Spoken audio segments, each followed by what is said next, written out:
أعوذ بالله من الشيطان الرجيم بسم الله الرحمن الرحيم رب اشرح لي صدري ويسر لي أمري واحلل عقدة من لساني يفقه قولي ربي زدني علما اللهم فقهنا في الدين آمين. Welcome you all. Inshallah, we'll be doing juz number 4. In this, we're talking about Suratul Ali Imran. The last ayahs of Suratul Ali Imran will be there, and also Suratul Nisa till the ayah number 1 to 24 we will see in this juz. So this juz, another milestone for us, we should be thankful to Allah subhanahu wa ta'ala. Allah subhanahu wa ta'ala has given us opportunity to learn more and to be on steadfast on the path of Sirat Mustaqim. Let's begin our session and being thankful to Allah subhanahu wa ta'ala. Whatever the things we are doing, it is only by the will of Allah subhanahu wa ta'ala. Alhamdulillah. Rabbil Alameen. All praises to Allah subhanahu wa ta'ala. So what are the things we're going to cover in this juz? First, a quick review for juz number 4.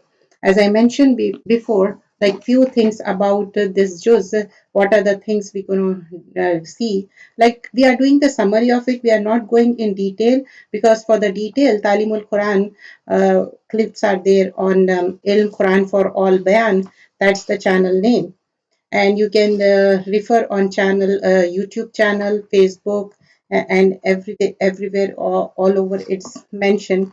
The details about its Quran playlist also is there. So in today's juz number 4 we are doing already Suratul Ali Imran till ayah number 91 we completed. From ayah number 92 onwards, in this, the criteria for righteousness, lawful and unlawful food for the children of Israel, the first house of Allah on the earth, the disbelievers of the Jews and Christians, that also will be discussed in this word, how the disbelieving Jews and Christians, that also mentioned in this. And the thing about do not obey the Jews and Christian, live Islam, die as a Muslim, and do not be divided among yourself. Punishment for those who divided Muslims into sects. Muslims are the best nation, evolved to join good and forbid evil. It's like, in our religion, it's not like doing yourself good and not asking others, like doing good yourself and also asking others. Some righteous people of the book, hypocrite, charity, that also mentioned. Intimate friendship should be only with the believers. Lesson from the Battle of Uhud, and Allah's help to the believers is mentioned. And the prohibition of the usury, that is interest, also mentioned in this. Allah's love charitable people. Believers are promised to have upper hand. No paradise without trial. And Muhammad sallallahu alaihi wasallam is more than a Rasul of Allah subhanahu wa ta'ala, that is mentioned in ayah number 144 to 145. Prophets and their followers, supplication of the believers, do not follow the unbelievers. Results of disobeying the Rasul. And after grief, Allah bestowed peace. There is no escape from the death. Life and death is from Allah. 156 to 158 Suratul Ali Imran. And consult before making a decision, like doing the mashwara. Put your trust in Allah subhanahu wa ta'ala. 159 to 164, the dignity of Rasul. Lessons to be learned from the Battle of Uhud. 171 to 180, those who are slain in cause of Allah are not dead. Characteristics of the believers at Uhud. Punishment for bartering belief for unbelief. Adverse condition are a test from Allah subhanahu wa ta'ala. And then following ayah number 181 to 200, Jews insulted Allah subhanahu wa ta'ala and uttered a lie against him. Everyone has to die. And the test of the believers, punishment for claiming credit for something you have not done. Signs from nature, supplication of the believers, and acceptance of supplication by Allah. Do not be deceived by the unbelievers. Be patient and excel in patience. Suratul Nisa starts from ayah number 1 to 24. Creation of mankind will be mentioned, property of the orphans, restriction on number of wives, obligation of meher. Do not trust property to feeble minded people. train the orphans to manage their property, laws of inheritance, prescribed shares in inheritance, inheritance of spouse property, commands to abide by the limit of Allah, initial order relating to the punishment for the women of guilty for the fornication, how their punishment has been described, and do not take what you have given to your woman, like that is meher, dowry, and prohibition from marrying the wife of one's father, women that are prohibition for the marriage. Let's begin. Here in this, the Suratul Ali Imran, as I mentioned before, this surah starts with the here mention about Allah subhanahu wa ta'ala. In this, kullu tam, talking about the food.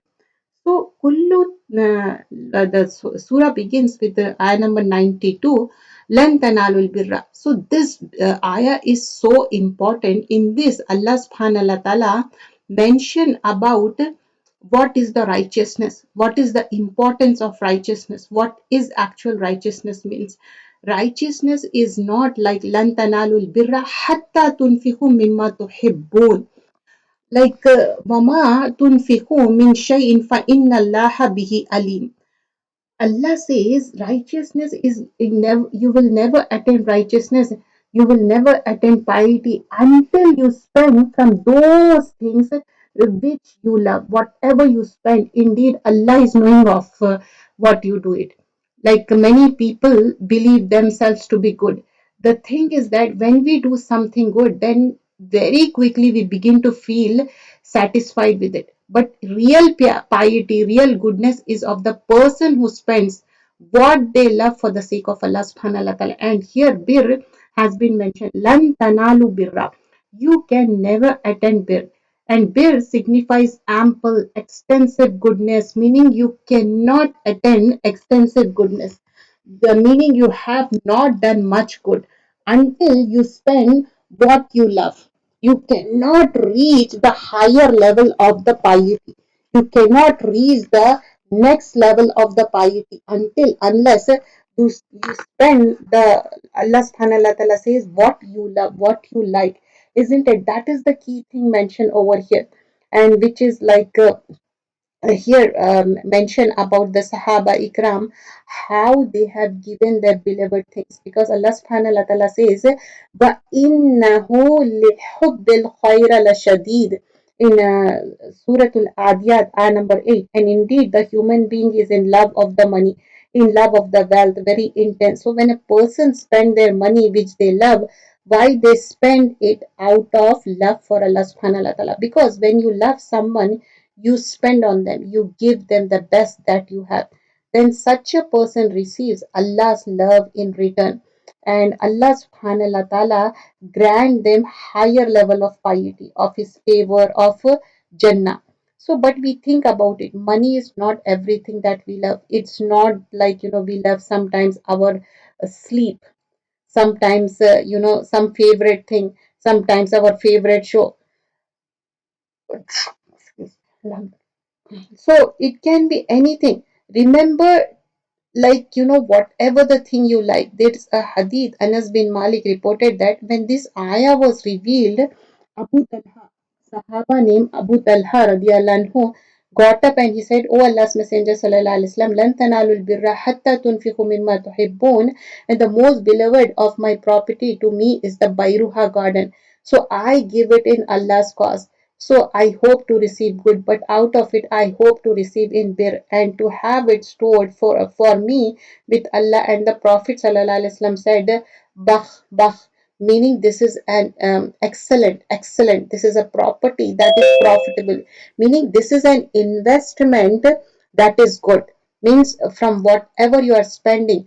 Remember, this garden of Abu Talha radiallahu anhu was located across from the masjid, and even Prophet ﷺ used to go there and drink water and rest over there. Today also, this garden is no more, but the place where the palm trees stood is covered with the stone. If you go there and you watch it, so that is the thing mentioned over here, how he gave the favorite place in the cause of Allah subhanahu wa ta'ala. Ibn Taymiyyah said when a person seeks nearness of Allah by spending what they love, then it becomes more superior to other things which are of equal value. So here, for inna Allah bihi alim, indeed Allah is knowing of what you do.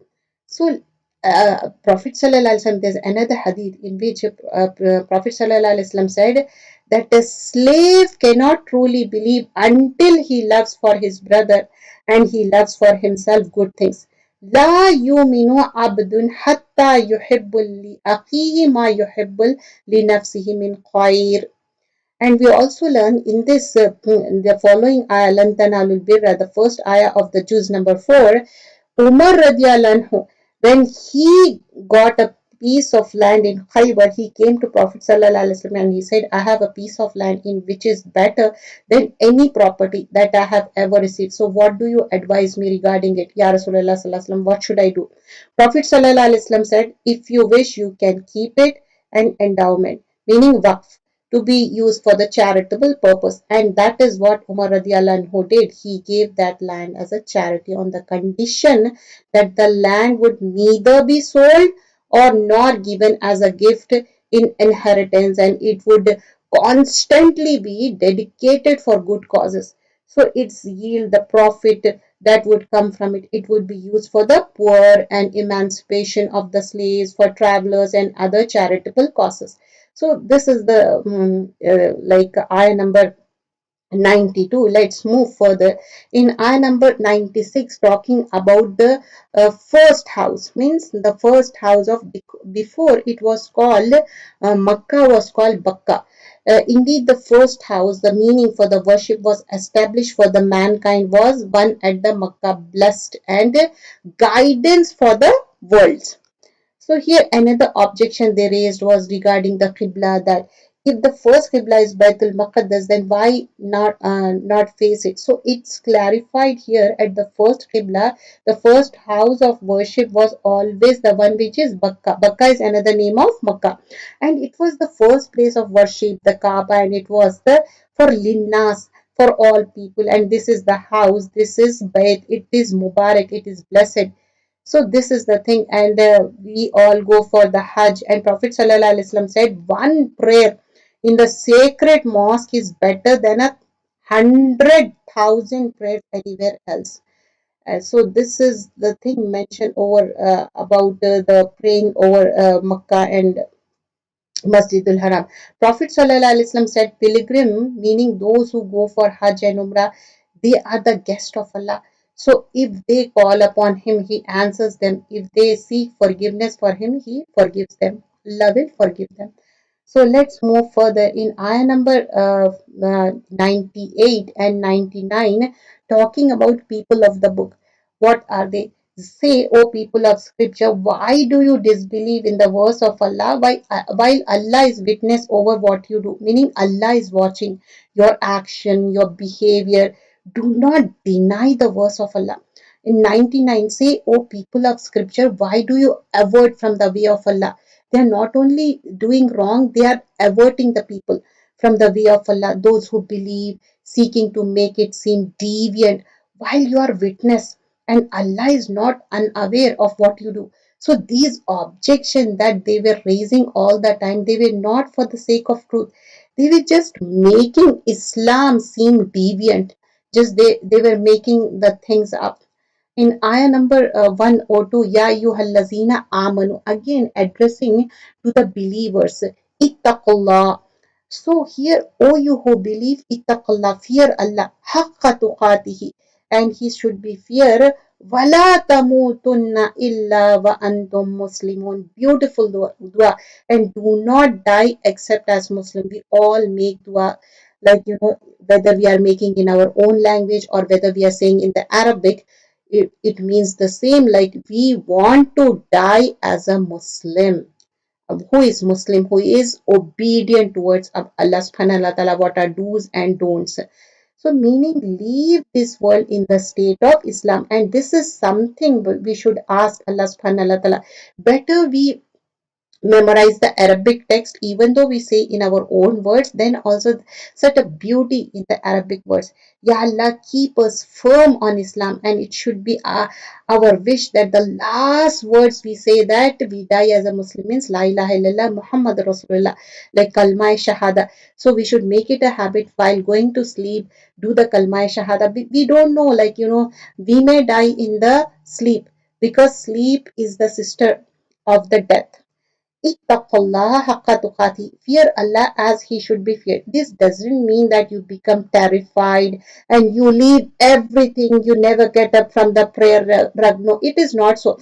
This doesn't mean that person does not do anything in their lives. No, they just become sad all the time. That doesn't mean that. Some people, they misunderstand this.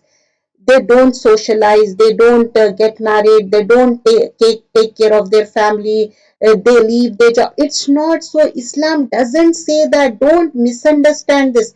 This is not tarkud dunya. It's not a taqwa. Taqwa is not about quitting.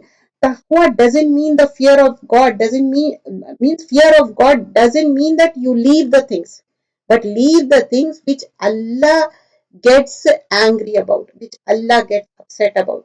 One of the companion explained taqwa is gathering your clothes together when walking through a path is surrounded with thorny bushes. We know this, right? So taqwa is not that you sit and you don't go anywhere. No, you don't have, no, you have your life, but you have to be obedience towards Allah subhanahu wa ta'ala. However, the taqwa is that a person obeys Allah and they don't disobey Him.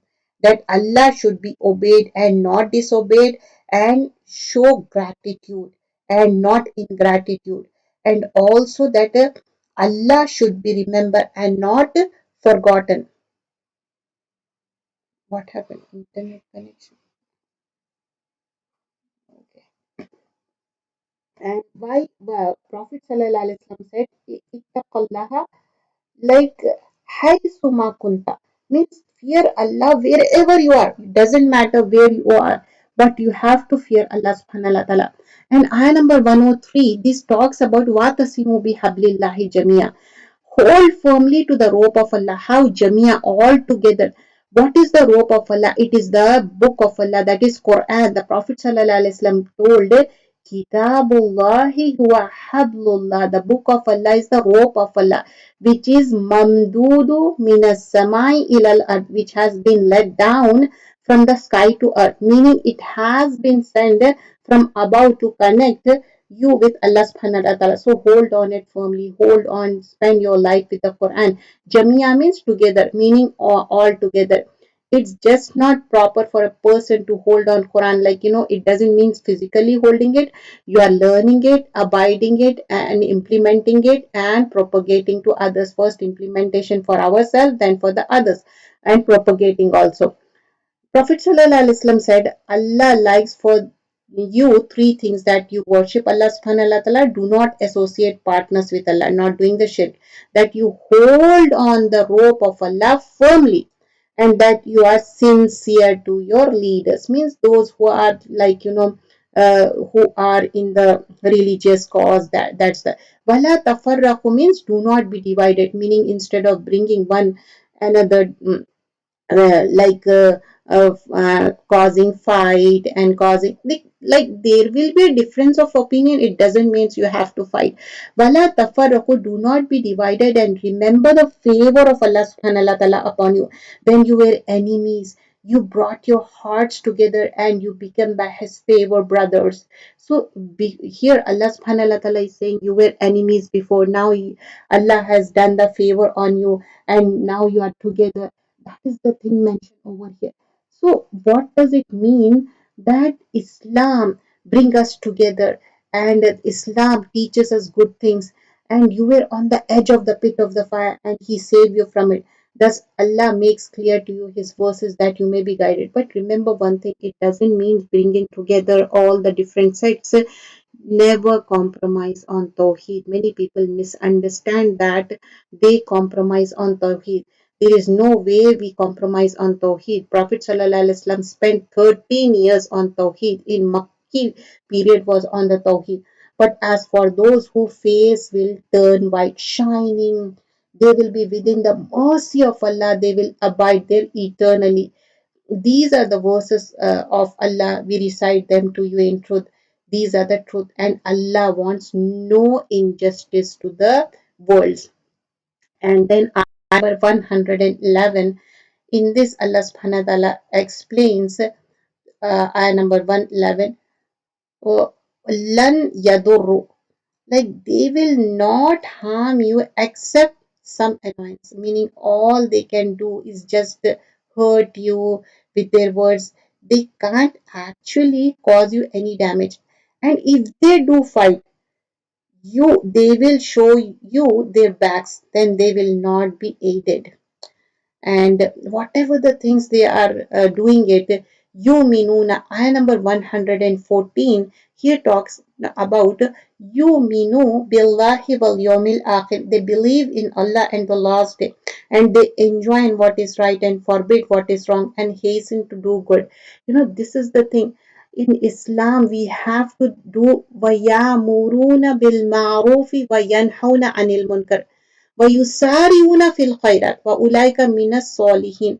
This is the key thing. Like they believe in Allah and the last day, and they enjoin what is right and forbid what is wrong and hasten to good deeds. وَأُولَٰئِكَ مِنَ الصَّالِحِينَ. Those are among the righteous. This is part of the Iman. We have to do amal bil ma'ruf and nahi anil munkar. It is not like we are doing and we are not asking our family and friends to do the things which are righteous. We all want to go to Jannah. Our final destination is Jannah. Why not we tell everyone? Sometimes some people say, oh, mind your own business. No, in this we can't mind our own business because we will be asked for it. If good touches you, it distresses them. And why? Because they are jealous of you. They don't like you. But if harm strikes you, they rejoice it. Who could do this? Yani someone who is happy, they are rejoicing at the suffering of another. This is very lowly, despicable behavior. This is being two-faced. The believer is happy at the blessings of others and sad at the sufferings of the other. An enemy is someone who will rejoice at the suffering of others. So, how is it that you deal with such enemies? Then, what you get hurt, they are laughing at you, they rejoice over that. How is it that you should respond? Wa in tasbiru wa tattaqu. So Allah is giving the solution. If you are patient, you fear Allah, their plot will not harm you at all. Indeed, Allah is encompassing what they do. Meaning, if you are patient, you fear Allah, then their laughing, their mocking, their desire to harm you is not going to work. What is patient? What is this sabr? That you don't lose heart, that you don't get affected by their mockery. What is taqwa? That you fear Allah and you keep doing good, what is right. So sabr is that you don't believe what your haters say about you, what they say to you is their problem, not yours. Okay, let them say whatever they want. What is taqwa? That you don't forget that you are still a servant of Allah, so you have to do what is right. So in this ayah we see that if a person has a sabr and taqwa, then the efforts of the enemy will not actually harm. And we also see in this ayah that people who are two-faced, meaning who show you their good side, but behind they try to harm you, then such people are not actually your friends. They are reality your enemies. So ask Allah subhanahu wa ta'ala to protect us from such people. There is a beautiful dua in this. This dua is also there in morning, evening dua, and also in Quranic and Muslim. We learn Prophet Sallallahu Alaihi Wasallam taught, Allahumma inni auzu bika min jari su. Means, oh Allah, protect from an evil neighbor. وَمِنْ زَوْجِ تُشَيِّبِ قَبْلَ مُشَيِّب, and seek refuge from the spouse who make me old. Like some people they get married and after that you notice some people they look more old because their spouse make them old. Like before actually becoming old, in that manner that is mentioned in this dua. And also here وَمِنْ وَلَدٍ يَكُونُ عَلَيَّ riba, I seek your protection from a child who become a master to me. Just imagine our own children are becoming master on me. Do we like that? Even though, like, you don't have much difference, like you have only 20 or 25 years difference between you and your children, doesn't matter, because parenthood is such an honor. In this dua, that is also mentioned, they don't have to become the master. وَمِن مَالِي يَكُونُ عَلَيَّ azaba. I seek you refuge from the property, from wealth that becomes a source of torture. Ainahu tarani, his eye is watching me. Qalbahu yarani, and his heart is also guarding. And in this, one important thing mentioned, Wamin Kalila Makiri. Like, your own dearest and nearest, when they see you, like they actually plotting something in their heart. If something good has been happened to you, they dafanaha, they keep it inside their heart. But something good, they can't tell you because of jealous, and something bad they will tell you. That is the thing mentioned over here. But izara asaya azaha, they will propagate everything. Sometimes best friends, best closer people, they are the worst enemy. So always make dua to Allah, keep us steadfast and keep us in protection. Allahumma kfinihim bima shita. Allahumma inna najaluka fi nurim. Nauzu bika min shururihim. Always dua is the protection. We don't know who is what, because in Surah Al-Yusuf we learn their brothers are jealous. What about the others, those who don't have the, like, blood relation? So how can we trust? Because Allah subhanahu wa ta'ala is saying so. It's not my words, because what Allah says, that's what I'm mentioning. And number 125. Yes, if you remain patient and conscious of Allah, and the enemy should come upon you, attacking in rage, your Lord will reinforce you with 5,000 angels having mark of distinction. Means, remember, when you said to the believers, it is not sufficient for you that your Lord should reinforce you with 3,000 angels. That is the thing mentioned over here. The victory of the battle of Badr means they were few in number. Then fear Allah, perhaps you will be grateful. Meaning, you should not lose heart when you face new and different challenges. Don't you remember how Allah granted you success before? How He helped you navigate such a complicated situation. So He is not going to help you again. Of course, what do you expect from Allah? What did Muslims have at Badr? They only had help of Allah. And how is it that they succeed? Because of their sabr. They did not give up because of their taqwa. So that's what it's mentioned here in till ayah number 126. Then here it's talking about how they have to be, and Allah made it not except a sign, good tidings for you, and to reassure your heart by victory. It's not except from Allah subhanahu wa ta'ala. Whatever the victory is they achieve, it was by the will of Allah subhanahu wa ta'ala. Nothing we can achieve except what Allah wills. Ayah number 128, just 4, we are doing Suratul Ali Imran. Laisa laka minal amri shayun. Not for you, O Prophet sallallahu alaihi wasallam, it is the decision whether he should cut them down or forgive them or punish them, for indeed they are wrongdoers. You see, when Prophet ﷺ got injured in the Battle of Uhud, he said, how will these people be guided when they have done this to their messenger? So it is made clear here, it is Allah who guides. And at times, people who have gone very far away from the guidance are the ones whom Allah subhanahu wa ta'ala give guidance. So never be judgmental about people, neither about yourself nor others. So and so could never be guided, I could never be guided. No, never ever say that. Laisa laka bin amri shayin. Can you imagine, there were people who came to fight the Muslims individually, whose goal was to kill the Prophet ﷺ, and some of them actually managed to physically harm him, break his tooth. He was bleeding. This really hurts when we talk about it. Yet among them are those whom Allah guided. So yes, you may have done horrible things in your past. You may have said horrible things, unmentionable things. You may think that there is no hope for you, but laysa laka minal amri shay'in. This is not for you to decide. If Prophet sallallahu alaihi wasallam did not have any say in this matter, nor do you. Like, we don't have anything, any right to make our own things. Ayah number 130, O you who have believed, do not consume interest, double and multiplied, but fear Allah that you may be successful. Why is this prohibition of interest being mentioned over here? Because within the verses about Battle of Uhud, because what was the reason why Muslims suffered at the Battle of Uhud? It was their love for the wealth.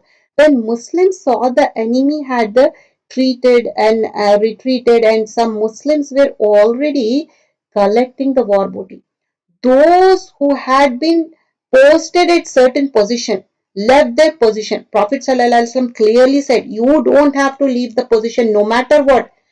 But why they left it? Why they disrespect Prophet ﷺ? In order to get the share for themselves. It was the love of wealth that caused them so much suffering. So remember, love for wealth, greed for wealth is actually destructive. It can make a person disregard what is unlawful and lawful. So that is the thing here Allah subhanahu wa ta'ala is reminding. وَاتَّقُوا النَّارَ الَّتِي أُعِدَّتْ لِلْكَافِرِينَ. That nar allati, fear, fire which has been prepared for the disbelievers. And then here talking about the Jannah also. I think some internet issue is going on. Let me move from here.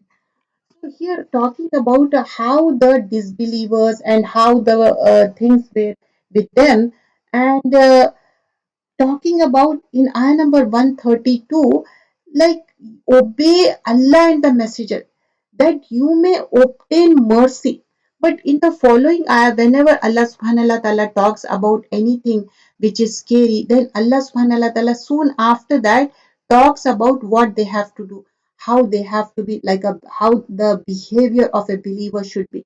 So here in the following ayah number 133, wasari'una hasten ila maghfira rabbikum. So Allah subhanahu wa ta'ala here talking about wasari'una ila maghfiratum min rabbikum, to forgiveness from your Lord and gardens which is wide as the heavens and the earth. For is that place for uiddat lil muttaqin.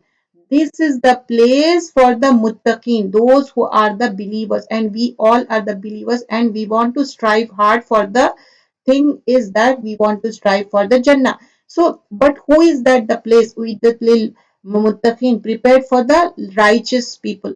Like, why righteous is mentioned, that is the prerequisite.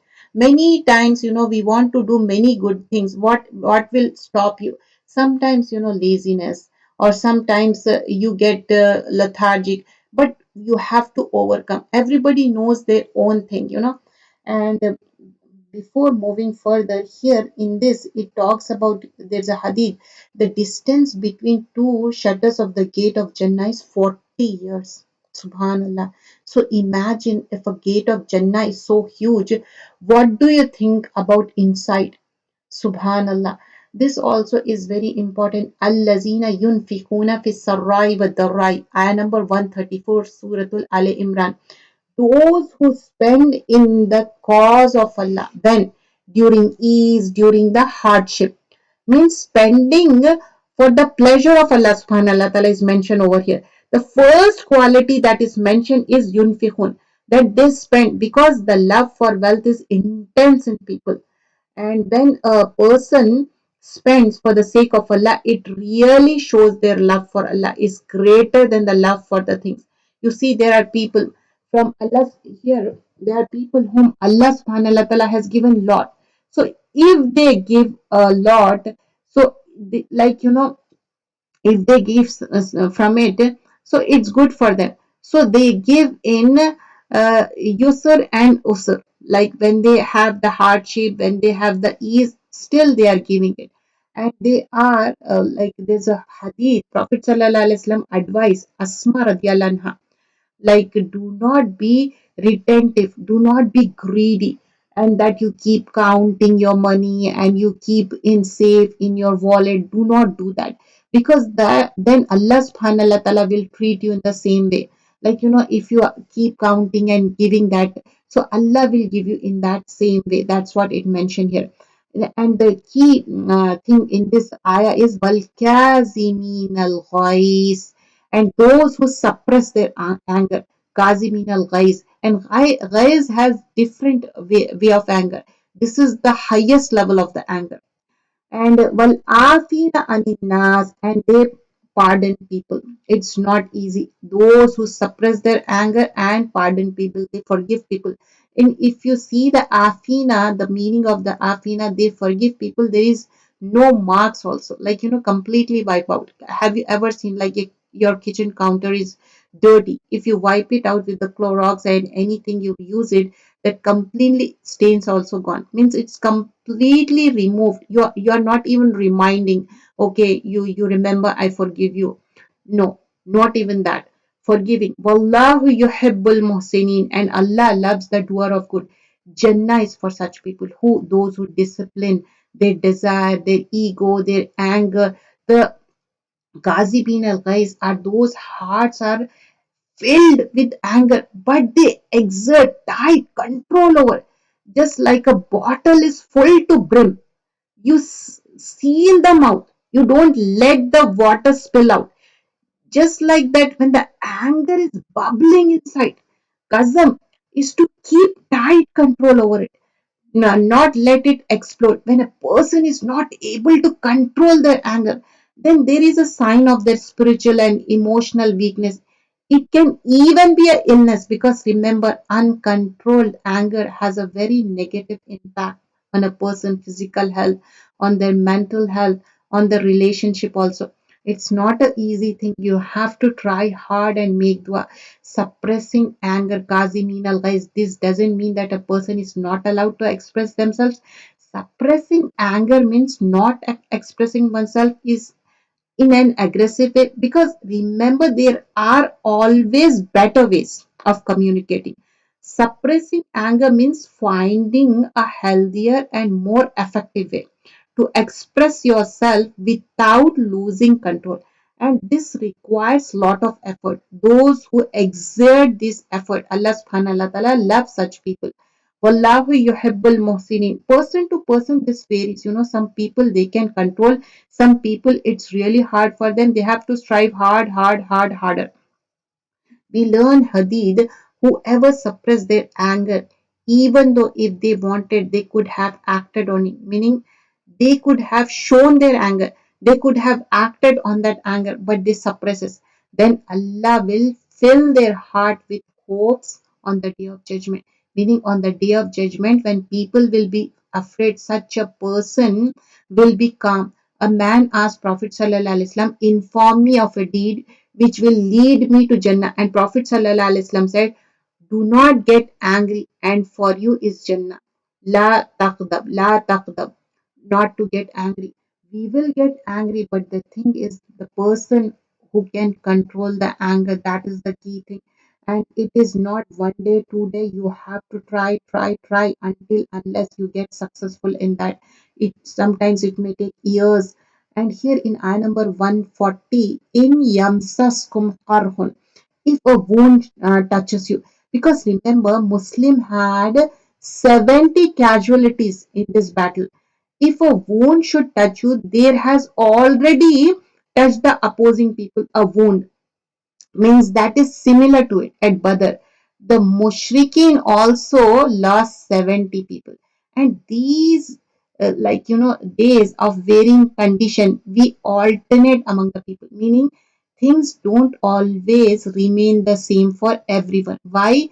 So that Allah may make evident those who believe and may take to Himself from among you martyrs. And Allah does not like the wrongdoers. Here in ayah number 141, and that Allah may purify the believers and destroy the disbelievers.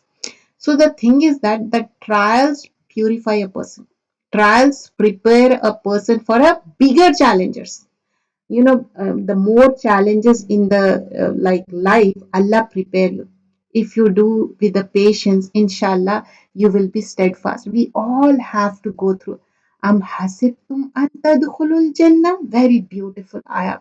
It's very close to my heart. Hasibtum an tadkhulul Jannah. Or do you think that you will enter Jannah? While Allah has not yet made evident those of you who fight, who strive in His cause, and made evident those who are steadfast, meaning your efforts will be examined. In ayah number 144, Prophet Sallallahu Alaihi Wasallam name has been mentioned three times, and here Muhammad Sallallahu Alaihi Wasallam name has been mentioned. وَمَا مُحَمَّدٌ Rasulullah sallallahu alaihi wasallam illa rasulun. Here Muhammad sallallahu alaihi wasallam is not but a messenger. Other messengers have passed on before him. So if he was to die or to be killed, would you turn back? Would you turn back on your heels to unbelief? So here at the Battle of Uhud, a rumor spread about the death of Prophet Sallallahu Alaihi Wasallam. And we learn that many companions felt weak in their heart. Just imagine if you love somebody and love for Prophet Sallallahu Alaihi Wasallam. Is it intense? Do we love Prophet Sallallahu Alaihi Wasallam? Yes, of course. Whenever I teach Sira, the last stage of the Sira is so hard because you feel like crying and bursting out in the tears. So that's what it's here. They felt really faint in their heart at that time, and though why could we bother to continue? So Allah subhanahu wa ta'ala remind them, if he is to die or to be killed, are you going to turn away on your heels? Are you going to go back to your former ways? Are you going to quit the religion? And he who turns back on his heels will never harm Allah at all, but Allah will reward the grateful. So we all need to check ourselves. Why is it that we really striving in our lives? For whose sake? Is it for the sake of a person? No, it's for the sake of Allah subhanahu wa ta'ala, isn't it? That's what it's mentioned. Prophet sallallahu alaihi wasallam is a Rasul. He's a normal human being. If he will die, you will go back to your like previous religion, means on the Jahala, like before the Islam. And in ayah number 146, and how many prophets fought, and with him fought many religious scholars, but they never lost assurance due to what afflict them in cause of Allah, nor they weaken or submit. Allah loves the steadfast. So here, those who are steadfast, Allah loves them so much here. That is the thing mentioned here. And in ayah number 153, remember when you fled and climbed the mountain. Again, talking about the wars, you have to understand how much I can cover. Inshallah, I'll try to explain in that manner. Remember when you fled and climbed the mountain without looking aside anyone, while the messenger of Sallallahu Alaihi Wasallam was calling you from behind. So Allah repaid you with the distress upon distress. Can you imagine? Prophet Sallallahu Alaihi Wasallam is calling, but they were doing on their own what they want. Why? So you would not grieve for that which had escaped you, or for that which had befallen you, and Allah is acquainted with what you do. So the main thing is that Allah subhanahu wa ta'ala does not want us to grieve over worldly loss. The reality of this world is that it is not meant to stay forever. If a person keeps grieving and yearning for what has gone, they cannot appreciate and make use of what they have. The nature of this world is such that every single moment we are losing something. Every single moment we are losing our life, our many things, like as one moment gone, it's gone. We also remember that constantly Allah is testing them. Now this grief, sadness, this is something natural. So that's what the things here mentioned were. And for the grief and sorrow and the huzn, when sometimes we get lost in the gham, isn't it? And just imagine this, talking about the war. You can make this dua: Allahumma inni a'udhu bika min al-hammi wal hazani wal ajzi wal kasali wal jubni wal bukli wal daili daini wal qalbati rijal. Ask Allah subhanahu wa ta'ala to protect you from the grief, sorrow, huzn. It has so much detail in this dua. Allah will take out from the grief. We all have grief and sorrows, different, because life is a test. Life is full of tests. Allah will test you before our life ends. In ayah number 156, again addressing to Ya Ayyuhallazina Amanu. Allah says, O you who have believed, do not like those who disbelieve and said about their brothers when they traveled through the land or went out to fight. If they had been with us, they would not have divided or have been killed. So Allah makes that a regret within their chest. It is Allah who gives life and causes death, and Allah is seeing of what you do. So we should not say such things that, oh, if I had not done so and so, this might not have happened. Sometimes, some people may die because of mishap or accident. Allah knows best how it happened, and Allah knows that was the time, that was the thing. But we can't say, like, laukana, like, what if this could have happened, that is like forbidden in Islam. Prophet ﷺ said, be keen on what benefits you. Seek help from Allah. Do not give up. And if anything afflicts you, do not say, Love, if I had done such then such and such would not have happened. Rather say, Qadarullah wama sha'a fa'al. Because saying love is something that opens the door for shaitan. So we should overcome that. Like before, if we said that, but inshallah, like as life moves on, we learn the things and we know this is forbidden, we should avoid it. In yansurkum, if Allah should aid you, no one can overcome you. But if He should forsake you, who is there that can aid you after Him? And upon Allah, the believers rely. So here only Allah can aid, Allah can save us. And ayah number 164, لَقَدْ مَنَّ اللَّهَ عَلَى الْمُؤْمِنِينَ. Ayah number 164, Allah says, certainly did Allah confer great favor upon the believers when He sent among them a messenger from themselves, reciting to them His verses and purifying them and teaching them the book and the wisdom, although they had been before it's in manifest error. Here the four things has been mentioned here. First, وَيُزَكِّيهِمْ. First, alayhim min and Rasulun has been sent, yatlu alayhim ayatihim, reciting the ayah.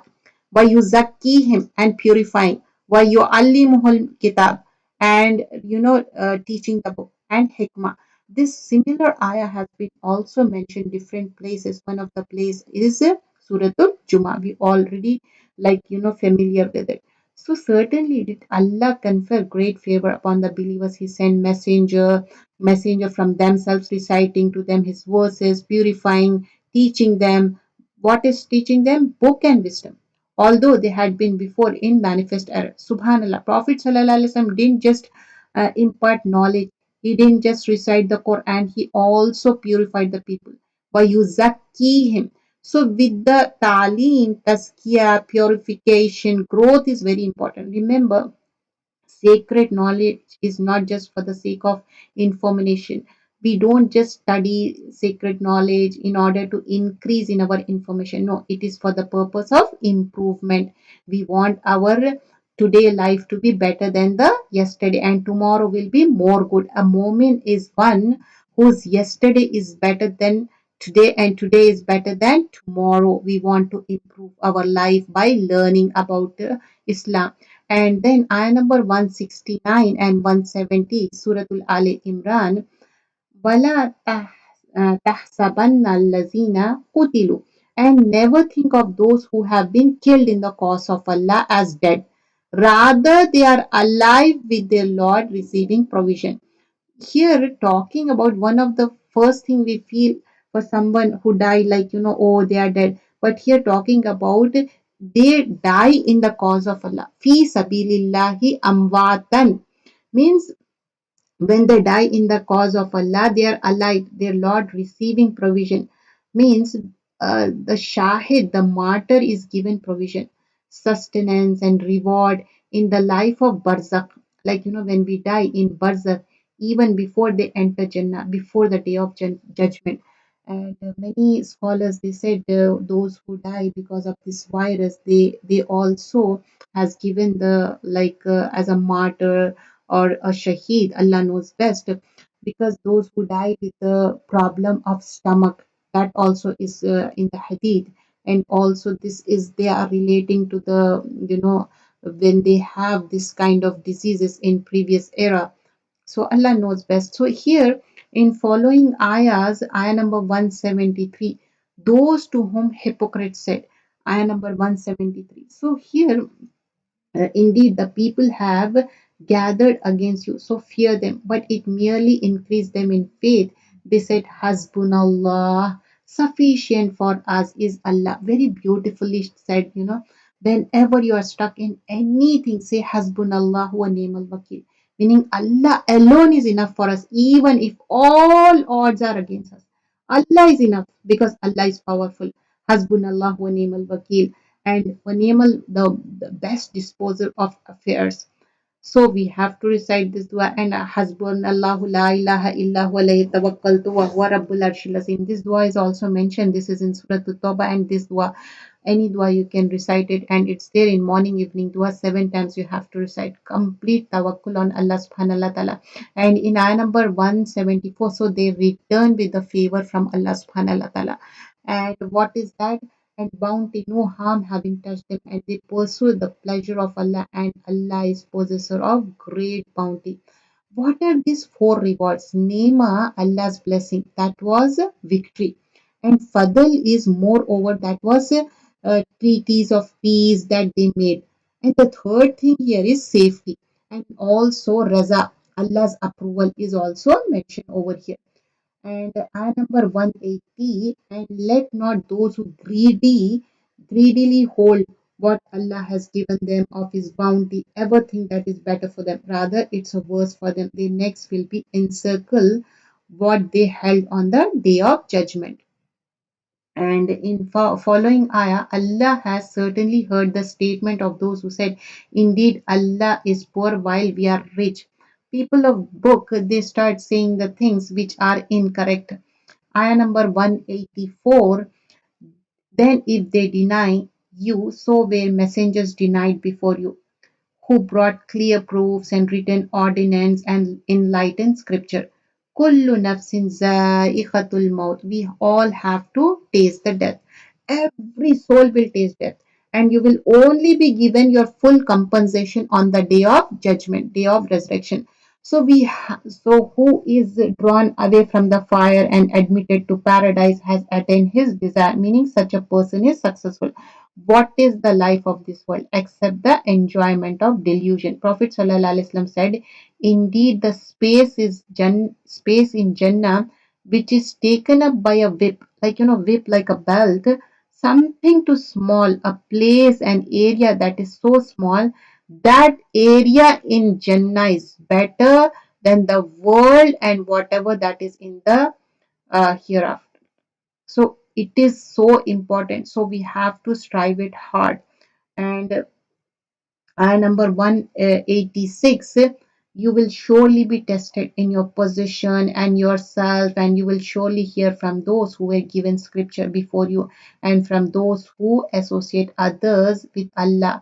Much abuse, but if you are patient and fear Allah, and that is the matters worthy of determination. So, and you will be tested. Prophet ﷺ was asked which people are tested the most severely. He said the prophets and the righteous and the next best, meaning according to their level. He said a person is tested according to the level of his religion. If there's strength in his religion, his trial is increased, and if there weakness in this religion, then his trial is lightened. In another hadith, we learn that a believing man and a believing woman is tested in their body, wealth, children continuously, so that when they meet Allah, there is no sin left on them. So it doesn't mean that you should ask Allah for the test and trials, but when tests and trials are happening, then do sabr. And in every juz daily, alhamdulillah, we learn that lot of sabr is required. And for sitting and learning this also requires sabr. It's not an easy task. Those who are coming, I really appreciate them. May Allah reward you for your time and for your energy you spend in this cause. I number 188. And never think that those who rejoice in what they have preparation and like to be praised for what they did not. And here, ayah number 189, the last ayahs of Suratul Ali Imran. وَلِلَّهِ مُلْكُ السَّمَاوَاتِ وَالْأَرْضِ. And to Allah belong the dominion of the heaven and the earth, and Allah is over all things competent. He is capable of all things. So now the last verses of Suratul Ali Imran begins. These verses were very dear to Prophet Sallallahu Alaihi Wasallam. Inna fi khalqis samawati. So the night that these verses were revealed upon him, he wept, he wept, he wept, he cried, he got up, he prayed, and he wept so much that the ground on which he did the sajda became wet. And Prophet ﷺ said about these verses that woe to the one who recites them but do not reflect upon them. You understand the meaning of it, it talks about. In another hadith, we learned that Prophet ﷺ would recite these verses on waking up at the time of tahajjud. So this is something that we should all do. Like if you memorize it, it's very easy. And when you wake up, just putting your hand on your face and then reciting this ayahs, inshallah. If you don't remember, that's okay. When you doing the wudu and after reciting your salah, before reciting salah, you can just recite this ayahs from 119 to 200. Inna fi khalqis samawati wal ard. Indeed, in the creation of the heaven and the earth and the alteration of the night and the day and the signs for those of understanding. They are those who remember Allah while standing, sitting, lying on their sides. They give though thought to the creation of the heavens and the earth. They say, our Lord, you did not create this aimlessly. Exalted are you. Then protect us from the punishment of the hellfire. Darda was asked, how was Abu Darda? She said that he would mostly be occupied with contemplation. So, and she asked, what do you think the contemplation, even an action? She said, yes, it's a deed through which one acquires conviction, meaning it is a process through which you develop yaqeen. You need to think and contemplate. This is why Ibn Aus said, reflection removes the heedlessness and produce the fear of Allah in the heart, just as water irrigates and prepare for the growth. Like when you are doing PhD, you have to go through certain ayahs and you have to reflect upon. There are two ways of reflecting ayahs, kauni and shari. Kauni, like look at the kainat, how the day and night changes, and you reflect on it. And Shari ayah, then you see the ayahs of the Quran, you learn from it. As I give you the example of doing the PhD, and you learn and you go through in so much depth, because Islam, Quran and Sunnah has so much depth. Like even though you did course, you have to do more and more and more until you die, from Mahad to Lahad, from the time you born till the time you die. And in the end, this surah is very beautifully mentioned in, let's come to the ayah number 200.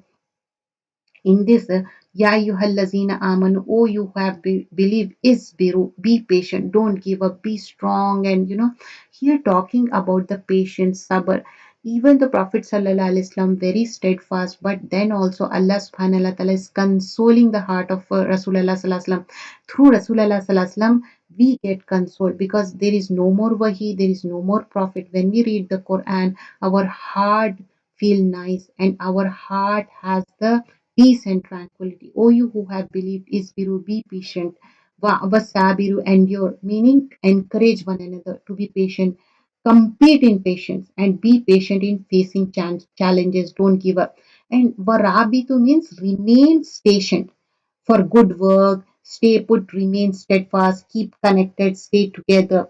Wattaqullaha, and fear Allah, la'allakum tuflihun, in order that you may be successful. So again, sabr and taqwa are mentioned so many times. Sabr and taqwa. Why? Because these are the key to success. We tell to children, sabr, sabr, sabr. First, this requires lot of efforts. It's not an easy thing, and taqwa also, it needs lot of efforts. Inshallah, let the try and strive hard. Now, Surah An-Nisa, another beautiful surah. Allah has honored the woman like with the Surah An-Nisa, a full surah on women. Can you imagine? Islam has given so much honor. Ya ayyuhan nasu ittaqu rabbakum. O mankind, fear your Lord. Have taqwa of your Lord. Again, taqwa, who created you from one soul and created from its mate and dispersed from both of them Adam and Hawa, many men and women, and fear Allah again. Wattaqullah, through whom you ask one another, and the wombs indeed Allah is ever over you and observer. Remember, this surah was revealed after the Battle of Uhud. In the Battle of Uhud, many Muslims were martyred. Okay, many Muslims martyred, and also there were now so many households, they were widows, there were orphans. Remember the scenario, you have to know the Shani Nuzul, how the surah, like in what situation it was revealed. Okay, so there are many verses in this surah which are related to the rights of the weak, the people who are often neglected in the society. And this surah begins with the instruction to observe taqwa, have fear of Allah, be conscious of Allah. Why? Because when there is taqwa, only then will be a person do right. Then they will fear Allah and not commit oppression, and there will be a social justice. Then the weak will be cared for. When Muaz radiallahu anhu was being sent to Yemen as a leader of the people over there, he asked, "O Messenger of Allah, sallallahu alaihi wasallam, advise me." And Prophet sallallahu alaihi wasallam said, "Alayka bitaqwa." You must have taqwa of Allah as much as you are able, meaning to the best of your capacity. Fear Allah. So, fearing Allah is so important.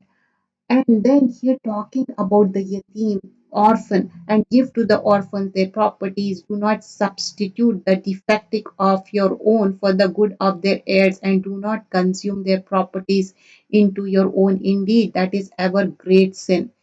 We learn in the Hadith, the guardians of the orphan, whether the orphan of his own or someone else, will be with me in Jannah, like this, as long as he fears Allah. And Imam Malik, when he narrated this hadith, he joined his two fingers, like how we fingers join together, that kind of. So taking care of the orphan is so much important.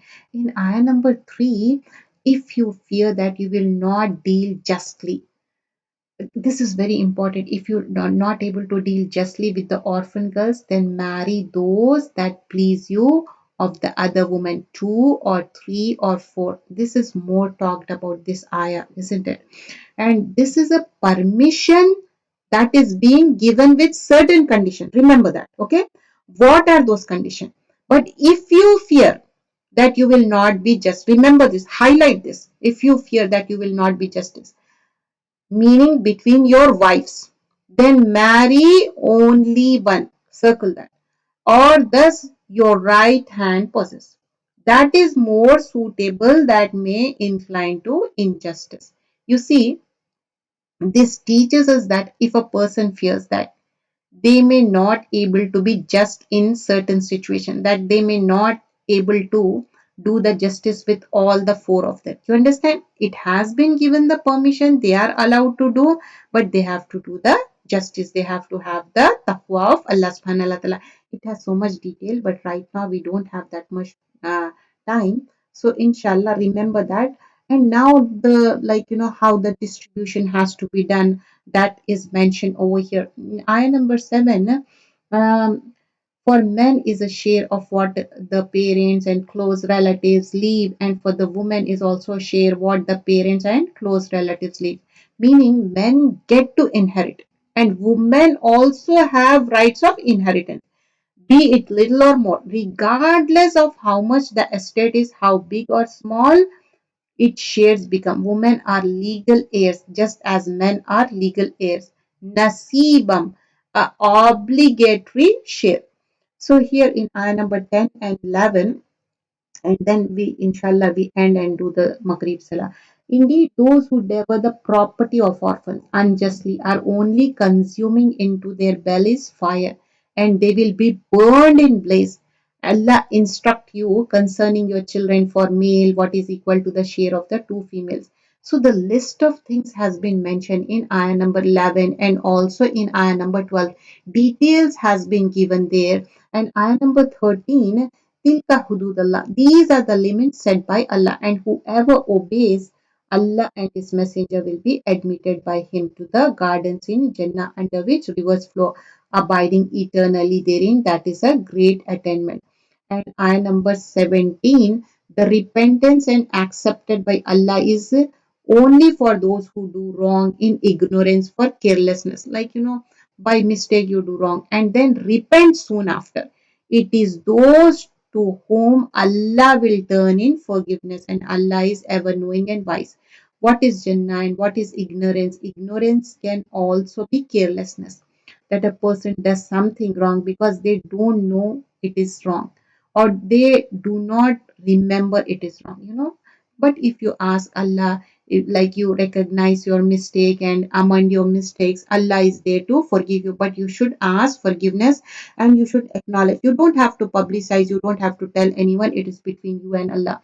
For you who have believed, it is not lawful for you to inherit and women by compulsion. Women are not properties, you cannot inherit them. That's the thing, it was in the jahaliya but not anymore. And do not make difficulties for them in order to take back part of you give, unless they commit a clear immorality. Only condition you can take back from the woman is hunna bil maruf, and live with them in a kindness. Like, if they are doing fahisha, if they are doing recognized wrong, then only exception. But whatever you have given to her, you can't take it. Al Qurtubi says this includes give her meher, spend on her without being cheap and stingy. Secondly, do not be too serious and upset with her without a reason. That's the thing Qurtubi mentioned. Thirdly, be friendly and loving in speech. With whom? Husband and wife. Fourthly, do not be rude or harsh. Fifth, do not incline to other women. Do not take interest in other women. Because when you cheat on a woman, it's really hurting for them. They just can't take it. They are very delicate, meaning there should be no infidelity. He should be faithful to her. Prophet ﷺ said, the best of the believers are those who are best in their character. And the best of you is in your character are those who are best in the character of their wives. Like, behaving good with your wife. You have to be good. فَإِن كَرِهْتُمْهُنَّ, if you dislike them, then perhaps you dislike a thing, and Allah make much good.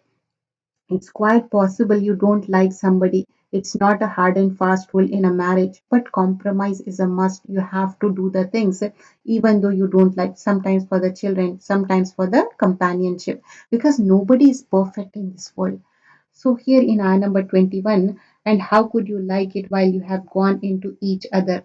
Meaning have respect for the fact that regardless whatever has happened, you have been intimate with her. You know how the intimacy with the husband and wife, that does not give you the right to take back anything from her.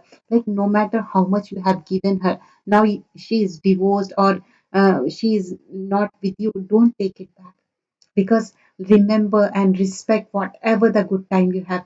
They have taken from you a soul man covenant. You know, divorce is really hard for a woman, and on top of that, you are snatching the things away. It's really hard. But taqullaha, have a fear of Allah subhanahu wa ta'ala. So here Inshallah, we'll end here in ayah number 23, prohibition for the marriage. For the list of people has been mentioned here for the mothers, daughters, father. So here it has been mentioned, do not marry those women whom your fathers marry, except what has already occurred, means in Jahaliya. Indeed, it was an immorality and hateful to Allah and was evil as a way. Prohibition to you for marriage are your mothers, your daughter, your sisters. Prohibition to you for marriage are your mothers, your daughters, your sisters, your fathers, sisters, your mother, sister, your brother, daughters, your sister's daughter, your milk mother, means who nursed you, your sister through nursing, your wife's mother, your stepdaughter under your guardianship, born of your wives unto him, you have gone it. But if you have not gone into it, there is no sin upon you. And also prohibition, the wives of your son or your own loins, and that you take in the marriage. Two sisters simultaneously, they can't accept for what has already occurred. Indeed, Allah is ever forgiving and merciful. Jazakallah khairan kaseera. Subhanakallahumma bihamdika nashhadu an la ilaha illa anta nastaghfiruka wa natubu ilayk. Assalamu alaikum wa rahmatullahi wa barakatuhu. See you all.